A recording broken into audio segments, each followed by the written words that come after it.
Je vais vous proposer une thèse qu'on n'entend pas beaucoup et qui est une thèse qu'on appelle la thèse mythiste. Et cette thèse mythiste nous dit que Jésus n'a pas existé historiquement.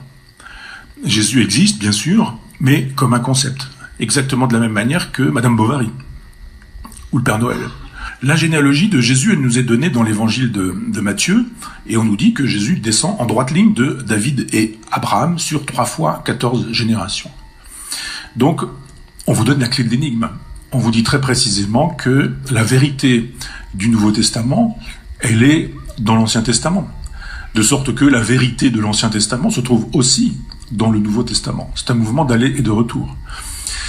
Les Juifs nous disent que la vérité de l'Ancien Testament est dans l'Ancien Testament, et très précisément dans les 5 premiers livres, le Pentateuque constitue la Torah, c'est-à-dire que c'est ici qu'est la vérité du discours juif, et évidemment, les Juifs ne croient pas au caractère messianique et prophétique de Jésus. Les chrétiens, eux, pensent que la vérité de l'Ancien Testament se trouve dans leur texte, et le texte, le corpus retenu comme tel, leur texte, c'est effectivement le Nouveau Testament. Dans le Nouveau Testament, vous avez donc un collage qui est constitué d'un certain nombre de références qui toutes sont prises, la plupart sont prises dans l'Ancien Testament. Je vais prendre quelques exemples également de contradictions qu'on trouve dans les évangiles synoptiques. Donc je vous dis qu'ils s'appellent synoptiques parce que théoriquement on peut les mettre côte à côte et que côte à côte ils disent la même chose. Eh bien sur un certain nombre de points ils disent des choses absolument contradictoires.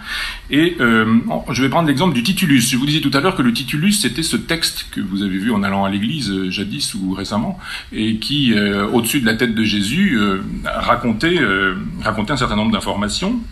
Eh bien, dans les évangiles, Jean nous dit très précisément que le titulus, il est sur le bois de la croix, au-dessus de la tête de Jésus. Donc on peut imaginer que c'est la version de Jean qui a triomphé dans les représentations picturales classiques et traditionnelles. On prend d'autres évangiles, celui de Luc par exemple, qui sont censés dire la même chose, ils ont été retenus par l'Église. Ça veut dire qu'ils ne devaient pas savoir vraiment beaucoup lire, les évêques, mais Luc lui dit très précisément que le titulus, il est autour du cou. Et Marc trouve qu'il ne donne pas de détails, donc comme ça l'affaire est réglée. Donc autour du cou, au-dessus de la tête, et à l'évidence, on peut constater que ces positions contradictoires, elles sont contradictoires parce que il n'y a pas eu de vérité constatée, personne n'ayant constaté que le titulus était plutôt ici que là ou ailleurs. Donc on fictionne ce titulus et ce détail nous permet de voir comment fonctionne d'une certaine manière la forgerie, enfin de loin et dans les coulisses, mais parce qu'on peut travailler l'année entière sur cette question, mais on peut voir comment ça fonctionne.